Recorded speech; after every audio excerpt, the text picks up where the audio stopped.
अतीक ने 21 साल पहले पोस्टमार्टम वाले से कहा था कि भैया जब मैं यहाँ आऊं तो मेरी खोपड़ी आराम से खोलना। आइए दोस्तों जानिए ऐसे 8 बयान अतीक अहमद के। तो बात करते हैं 2002 की। माफिया अतीक अहमद किसी परिचित के पोस्टमार्टम के दौरान प्रयागराज के स्वरूप रानी अस्पताल पहुंचे थे।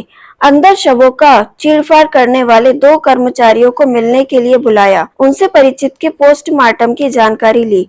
बातचीत के दौरान अतीक ने 500 के 2 नोट निकालकर दोनों कर्मियों की मुट्ठी में रख दिया और मजाकिया अंदाज में बोला, सुनो मुन्ना, जब हम यहाँ आब तो हमार खोपड़े जरा आराम से खोलियो, छेनी हथौड़ी चलावे में थोड़ा रहम करी हो। दोस्तों 15 अप्रैल 2023 को पुलिस कस्टडी में अतीक अहमद की हत्या कर दी गई। उसकी कनपटी से सटाकर गोली मारी गई। जब शव पोस्टमार्टम हाउस पहुंचा तो अतीक के 21 साल पुराने उस बयान की फिर चर्चा होने लगी है। अतीक अहमद की हत्या के बाद उसके कई ऐसे बयान हैं जो दोबारा चर्चा में आए हैं।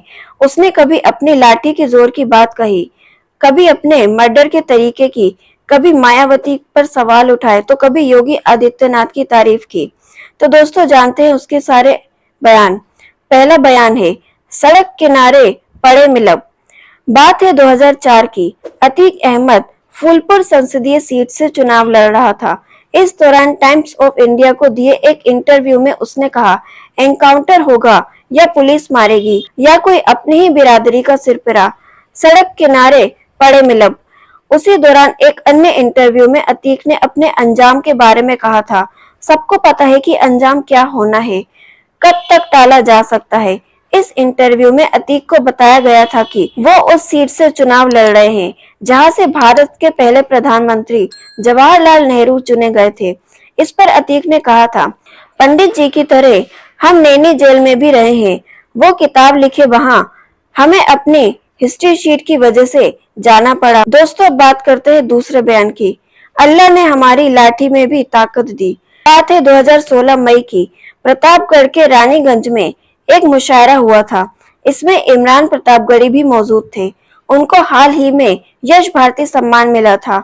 अतीक अहमद भी पहुंचे। अतीक ने अपने भाषण में कहा, मैं 5 मर्तबा विधायक रहा, सांसद रहा, अल्लाह ताला ने इज्जत दिया, शोहरत दिया, उसका लाख लाख शुक्र है।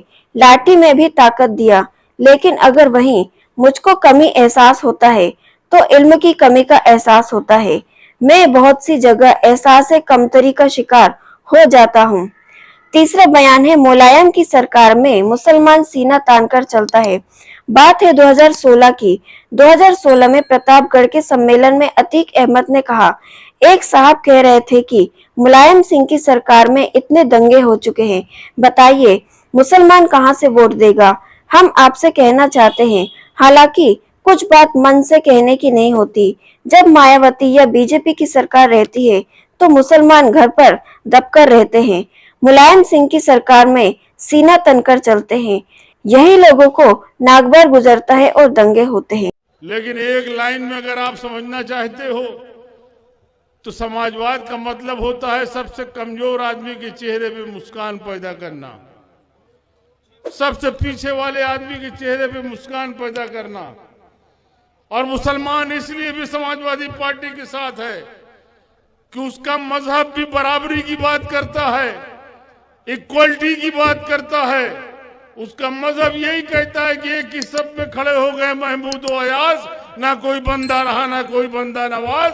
और इसलिए समाजवादी विचारधारा उसको भाती है, समाजवादी विचारधारा को पसंद करता है। चौथा बयान है, 2 करोड़ दो और टिकट लो। अतीक अहमद उस वक्त समाजवादी पार्टी में थे। 2016 की बात है।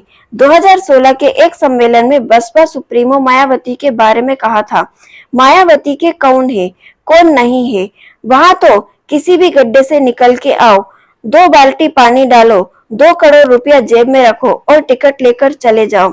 इसी के साथ 5वां बयान है अतीक अहमद का, इलाहाबाद नए पूरे हिंदुस्तान में भी भग के ना बच पाइयो।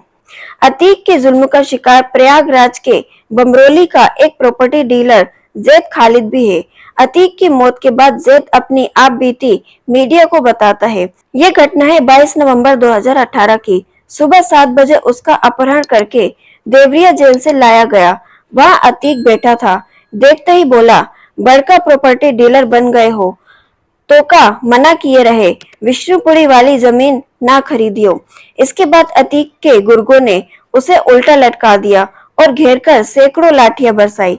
इसके बाद अतीक आया और बोला, दोबारा ऐसन गलती कियो तो जिंदा ना बचबो। इलाहाबाद नए पूरे हिंदुस्तान में भी भाग के ना बच पाओ। जैद ने जनवरी 2019 में धूमनगंज थाने में अतीक के खिलाफ मुकदमा दर्ज कराया था। इसकी सुनवाई चल रही है। तो इसके साथ ही दोस्तों छठवां बयान है, जहां गलत हो रहा है तो हाथ से रोक दो। बात है 2016 की। अतीक अहमद और उसके गुर्गों पर नैनी की एक यूनिवर्सिटी में मारपीट के आरोप लगे। इस घटना पर सफाई देते हुए अतीक ने एक वीडियो जारी किया। अतीक ने कहा, जहां गलत हो रहा हो तो हाथ को रोक दो, हाथ से रोकने लायक नहीं हो तो जबान से रोक दो, जबान से भी रोक ना सकते तो मन में बुरा कहो। इसके बाद अतीक ने एक शेर भी सुनाया, किसी मजलूम पे जुल्म होता देखकर खामोश रह जाना मेरे करीब बगावत है फरमानी इलाही से।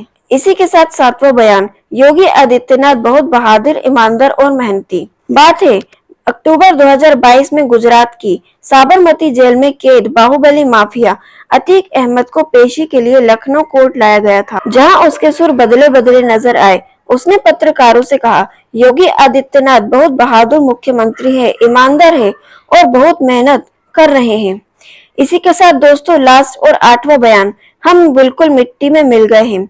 बात है 12 अप्रैल 2023 को अतीक अहमद को साबरमती जेल के प्रयागराज लाया जा रहा था। रास्ते में पत्रकारों ने अतीक से कहा, सरकार कह रही है कि मुझे मिट्टी में मिला दिया जाएगा। हम आपके जरिए गवर्नमेंट से कहना चाहते हैं, हम बिल्कुल मिट्टी में मिल गए हैं। अब सिर्फ रगड़ा जा रहा है। अब हमारे औरतों और बच्चों को परेशान ना करे। माफियागिरी खत्म हो गई है। दोस्तों इन 8 बयानों पर और अतीक अहमद के इन विचारों पर और अतीक अहमद का जो हश्र हुआ उस पर आप जो कुछ भी कहना चाहते हैं, अपने विचार हमारे साथ कमेंट बॉक्स में जरूर से जरूर रखिए और आगे ऐसी वीडियोस और जानकारियां पाने के लिए जुड़े रहे हमारे साथ। Thank you. सब्सक्राइब करें हमारे चैनल को और देखते रहें सच की आवाज।